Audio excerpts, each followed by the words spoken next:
నేనే తప్పు చేశాను అని అంటున్నారు కదా! నేను మిమ్మల్ని కూడా సేమ్ సుమిత్రామ్మ గారిని అడిగిన క్వెషనే అడుగుతున్నాను. జ్యోత్స్న జీవితాన్ని నాశనం చేస్తే, తన ఎంగేజ్‌మెంట్‌ని ఆపేస్తే నాకు ఏం లాభం వస్తుంది? ఎందుకు నేనే తప్పు చేశానని అంటున్నారు? అని దీప కార్తీక్‌ని వాళ్ళ అమ్మని నిలదీస్తుంది. "నువ్వు ఎంత చెప్పినా కానీ నీదే తప్పు దీప" అని అంటారు కార్తీక్ అలాగే వాళ్ళ అమ్మ. పెళ్ళికొడుకుని కొట్టడం అనేది మంచి పద్ధతి కాదు అని చెప్పి.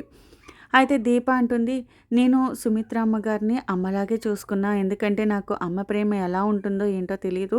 కేవలం మా అమ్మని నేను ఫోటోలో మాత్రమే చూసుకునేదాన్ని. అది కూడా మా అమ్మ ఫోటో చూపించి, ఇదిగో తినే మీ అమ్మ నువ్వు పుట్టాక చనిపోయింది అని చెప్పడం అంతవరకే నాకు తెలుసు. అమ్మ ప్రేమ ఎలా ఉంటుందో ఏంటో నాకు ఏమీ తెలీదు.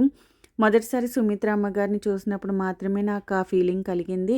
ఆవిడ నా మీద తీసుకునే జాగ్రత్తలు కానీ, కేరింగ్ కానీ, అలాగే ఆమె నా జీవితంలో తీసుకున్న చొరవ కానీ, ఇవన్నీ కూడా ఒక అమ్మ ఇలా బిడ్డను చూసుకుంటుందా అనిపించింది. అంత ప్రేమ చూపించిన అమ్మని ఎలా వదిలేయగలను? మా నాన్న ఎప్పుడూ అంటూ ఉంటారు, అన్నం పెట్టిన మనుషుల్ని, ఆశీర్వదించిన చేతుల్ని ఎప్పటికీ కూడా మర్చిపోకూడదు అని. అలాంటి సుమిత్ర అమ్మ నాకు ఎంతో మేలు చేశారు. ఆవిడ కూతురు జీవితాన్ని బాగు చేయాలి, నాశనం కాకుండా కాపాడుకోవాలి అనుకోవడంలో తప్పే ఉంది అని దీప అంటుంది. ఎంత చెప్పినా సరే నేను ఇప్పటికీ కూడా నీదే తప్పంటాను దీప అని కార్తీక్ అంటే, అనసూయ, దీప షాక్ అయ్యి చూస్తూ ఉంటారు. అవును దీప, నీకు నిజం తెలియడం తప్పు కాదు. ఎంగేజ్‌మెంట్‌ని ఆపాలి అనుకోవడం కూడా తప్పు కాదు. కానీ వాడొక మంచివాడు కాదు, వెధవ అని తెలిసినప్పుడు నువ్వు ఏం చేయాలి? అని క్వెషన్ చేస్తాడు. ఏం చేయాలి అన్నట్టుగా దీప చూస్తుంటే, నువ్వు ముందుగా వచ్చి నాకు చెప్పాలి అంటాడు కార్తీక్. అప్పటికే అతను జ్యోత్స్నకి ఉంగరం పెట్టేస్తున్నాడు. ఇంకా ఆ టైంలో నేను మిమ్మల్ని పిలుచుకొచ్చి మీకు ఇదంతా చెప్పడం ఎలా కుదురుతుంది కార్తీక్ బాబు అని అడుగుతుంది. ఎంగేజ్‌మెంట్ ఏం పెళ్లి కాదు దీప. ఒకవేళ నిజంగా మెడలో 3 ముళ్ళు వేసినా సరే, నిజం తెలిసిన మరుక్షణం ఆ 3 ముళ్ళు విప్పించి వాడిని కొట్టుకుంటూ పోలీస్ స్టేషన్‌కి తీసుకెళ్ళేవాడిని అని కార్తీక్ అంటాడు. ఇప్పుడు నేను చేసింది కూడా అదే కదా కార్తీక్ బాబు అని అంటే, అవును దీప, కానీ నువ్వు చేసిన విధానానికి, నేను చేసే విధానానికి తేడా ఉంటుంది. ఇప్పుడు చూడు, ఒక్క సాక్ష్యం లేదు. ఏదో నీకు తెలిసిన నిజాన్ని నలుగురిలోనూ చెప్పేశావు. అది కూడా చాలా ఆవేశంగా అతన్ని కొట్టి చెప్పావు. దానివల్ల ఇప్పుడు ఎవరికి ఉపయోగం ఉంది? అంటాడు కార్తీక్. దానివల్ల జ్యోత్స్న జీవితం బాగైనట్టే కదా కార్తీక్ బాబు అని అంటే, అవును దీప, జ్యోత్స్న జీవితం బాగయింది. అందుకు మేము కూడా సంతోషంగానే ఉన్నాం. కానీ దానివల్ల నీకు ఒరిగిందేంటి అని కార్తీక్ అంటే, అవును దీప, ఇప్పుడు నువ్వు ఆ అబ్బాయి మీద నిందేశావు అని చెప్పి ఆ అవకాశాన్ని అతను తీసుకొని తప్పంతా నీ మీదకొచ్చేటట్టు మాట్లాడి అక్కడి నుంచి తెలివిగా తప్పించుకున్నాడు. ఇప్పుడు అక్కడ ఆధారాలు లేవు.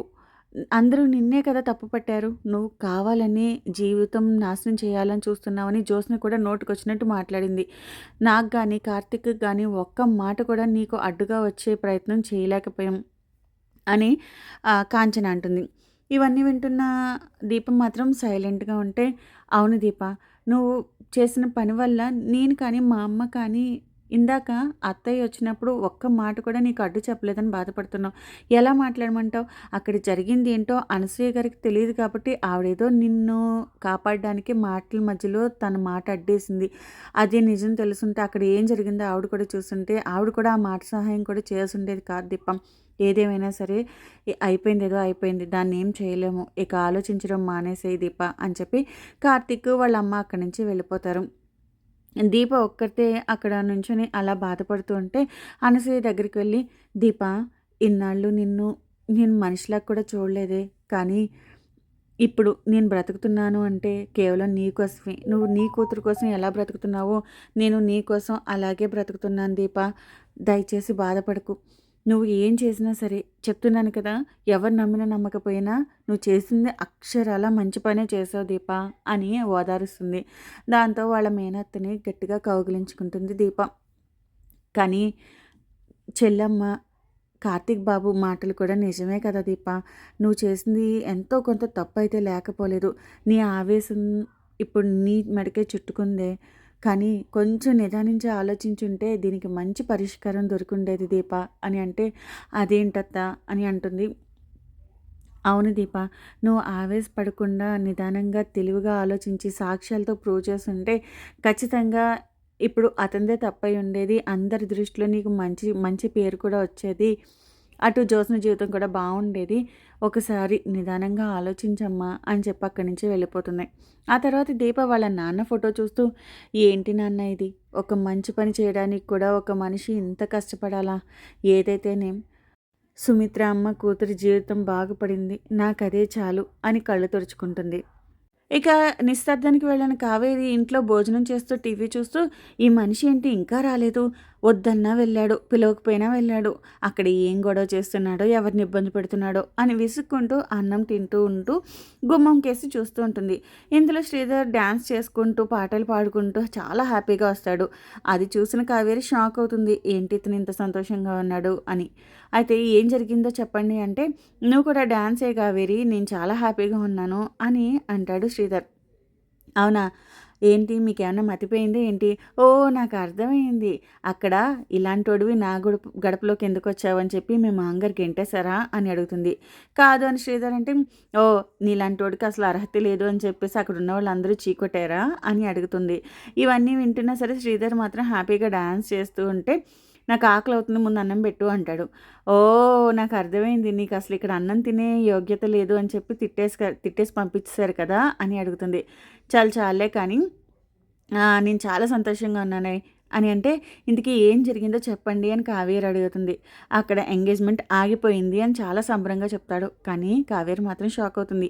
అదేంటి, ఏమైంది అంటే, ఇంకేంటి నీ ముద్దుల కోడలు ఐరన్ లెగ్ వేసుకొని అక్కడికి వచ్చింది, ఇంకేముంది, ఆవిడ చూపు పడితే అంతా నాశనమే కదా, నోరిప్పిందంటే ఇంక అందరి బతుకులు ఇదైపోతాయి అని చెప్పి నోటికొచ్చినట్టు అంటాడు శ్రీధర్. అసలు ఏం జరిగిందో చెప్పండి అంటే, కర్మ కొద్దీ అన్ని అక్రమ సంబంధాలు ఆవిడ కళ్ళల్లోనే పడతాయి, నా జీవితం నాశనం చేసింది.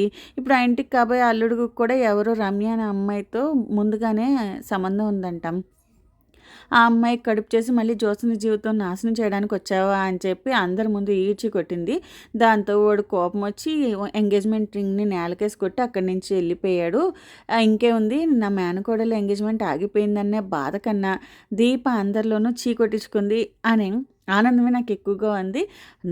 నన్నే అవమానిస్తారా, నన్నే చెంపదెబ్బ కొట్టి ఇంట్లోంచి గెంటేస్తారా, అలాంటి వాళ్ళకి ఇలా జరగాల్సిందే, నాకు చాలా హ్యాపీగా ఉందో అని అంటాడు.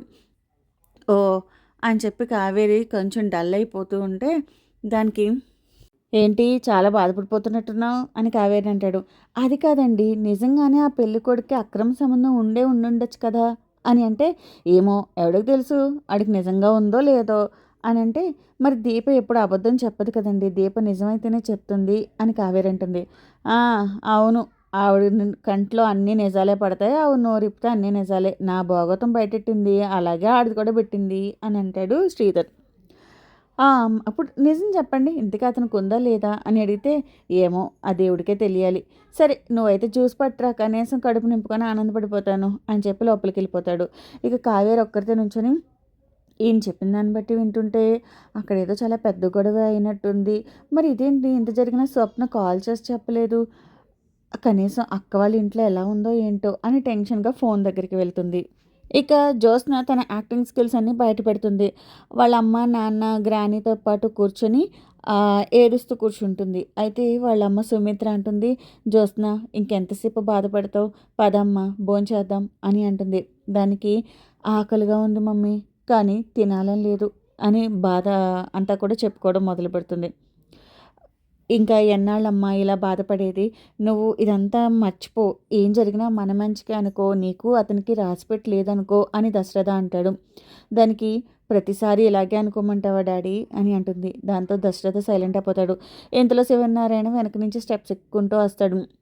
అమ్మా జ్యోత్స్న, ఇదంతా నువ్వు చేసిన తప్పు కాదు కదా, నువ్వెందుకు బాధపడుతున్నావు అని పారిజాతం అంటే, ఎన్నిటికి ఇలా సరిపెట్టుకోమంటావు గ్రాని, నా వల్ల మీరు అందరూ చాలా బాధపడుతున్నారు, నేను ఏం చేయాలి, మీ అందరి సంతోషాన్ని చూడాలనుకున్నాను, కానీ ఇది కూడా జరగలేదు, ఇలా ఆగిపోయింది నా ఎంగేజ్మెంట్ కాబట్టి నా బాధ ఉంటుంది కదా గ్రాని, అయినా నేనేం తప్పు చేశాను గ్రాని, నేను మిస్ హైదరాబాద్గా గెలిచినప్పుడు మీ అందరి కళ్ళల్లో చాలా సంతోషాన్ని ప్రౌడ్నెస్ని చూశాను, ఆ తర్వాత నా వల్ల మీరందరూ బాధపడ్డాన్ని చూశాను, ఇన్నాళ్ళు కలల వెంట పరిగెట్టాను, ఇక మీ బాధను చూస్తూ ఆ కళ్ళ వెంట పరిగెట్టడం ఆగిపోయాను, కేవలం మీకోసం మాత్రమే ఆగిపోయాను, మిమ్మల్ని సంతోషంగా చూడాలనుకున్నాను, అందుకే ఈ పెళ్ళికి ఒప్పుకున్నాను, కానీ ఇప్పుడు ఈ పెళ్ళి కూడా జరగకుండా ఆగిపోయింది, ఎందుకు నాకే ఇలా జరుగుతుంది?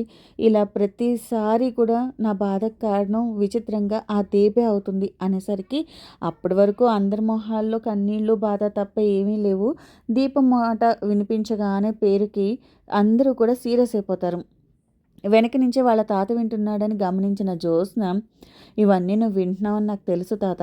ఖచ్చితంగా దీని రియాక్షన్ ఎలా ఉంటుందో కూడా నాకు బాగా తెలుసు" అని చెప్పి మనసులోనే అనుకుంటూ, ఆ దీపని ఎలా అయినా సరే బావ జీవితంలోంచి తరిమేసేదాకా ఇలాంటి యుద్ధాలు చాలా చేస్తాను అని అనుకుంటూ ఉంటుంది Jyotsna. "Sorry daddy, sorry mummy, sorry granny, నేను మీ అందరిని బాధపెడుతున్నాను. ఇది నా వల్ల కాకపోయినా మీ అందరూ సంతోషంగా లేకపోవడానికి కారణం నేనే అయ్యాను కదా! కానీ ఆ దీపం మాత్రం చాలా సంతోషంగా ఉంది. చాలా అంటే చాలా సంతోషంగా ఉంది. బయట నుంచి అందరికీ జ్యోత్స్న జీవితం చాలా బావుంది అనుకుంటారు. కానీ కొన్ని నెలలుగా నేను ఎంత బాధపడుతున్నానో, అసలు ప్రతిరోజు కూడా బాధపడుతూనే ఉంటున్నాను. దీనంతటికి కారణం ఆ దీపనే. ఆ దీప నా జీవితంలోకి రాకముందు ఎంతో బాగుండేది. ఇప్పుడు నా జీవితం అంతా ఇలా బాధతో నిండిపోవడానికి, మన ఇల్లు ఇలా బాధతో ఉండడానికే కారణం ఆ దీపనే అని అందరినీ రెచ్చగొడుతూ ఉంటుంది. ఇక మరోవైపు దీప అందరి మాటలు తలుచుకుంటూ ఏడుస్తూ శౌర్య డ్రెస్ని, స్కూల్ యూనిఫామ్‌ని ఐరన్ చేస్తూ ఉంటుంది. దీప భోజనం చేయకుండా బాధపడుతూ ఉంటుంది అని తెలిసిన కార్తీక్ దీప కోసం అన్నం, పప్పు, ఆవకాయ వేసుకొని వస్తాడు. దీపని చూస్తూ తన మూడ్‌ని డైవర్ట్ చేయడానికి నార్మల్‌గా మాట్లాడడానికి ట్రై చేస్తాడు. "అబ్బబ్బబ్బా! ఈ ఫుడ్ అనేది కాంబినేషన్ సెట్ అవ్వకపోతే అస్సలు బాగోదు దీప, ఏమంటావు?" అని అంటాడు. కళ్ళు తుడుచుకొని అలా చూస్తూ ఉంటుంది. "ఏంటి ఫుడ్డు కాంబినేషన్ అని మాట్లాడుతున్నాను అనుకుంటున్నావా? పెసరపప్పు, అందులోకి కొత్త ఆవకాయ, దాంట్లోకి కొంచెం ఆవు నెయ్యి, పక్కనే నంచుకోవడానికి ఒక అప్పడం లేదా చల్లమిరపకాయ, వాటితో పాటు కొంచెం మినపొడియాలు, గుమ్మడొడియాలు, ఇంకా ఓపుకుంటే గొట్టాలు కూడా చాలా బాగుంటాయి దీప. ఇవన్నీ అడిగితే అనసూయ గారు అంటారు, "ఇవన్నీ ఎక్కువైపోతాయి బాబు" అంటారు. ఏంటో సర్లేండి. కనీసం ఈ కొత్త ఆవకాయ ఎలా ఉందో దీపకి రుచి చూపించి తీసుకొస్తాను అని చెప్పి నీ దగ్గరికి వచ్చాను. ఇది తిని ఎలా ఉందో చెప్పు దీప అంటాడు ముద్ద కలిపి. "నేను తర్వాత తింటాను, నాకు ఆకలిగా లేదు" అని దీప అంటే దీపకి తినిపించే ప్రయత్నం చేస్తూ ఉంటాడు కార్తీక్. ఇక దీప తిందా, కార్తీక్ చూపించే ప్రేమకు లొంగుతుందా లేదా అనేది రేపటి ఎపిసోడ్‌లో తెలుస్తుంది. ఈనాటి ఎపిసోడ్ పైన మీ అభిప్రాయాలను కామెంట్స్‌లో షేర్ చేసేయండి. అలాగే కార్తీక దీపం అభిమానులైతే ఒక లైక్ చేసేయండి. Thanks for watching.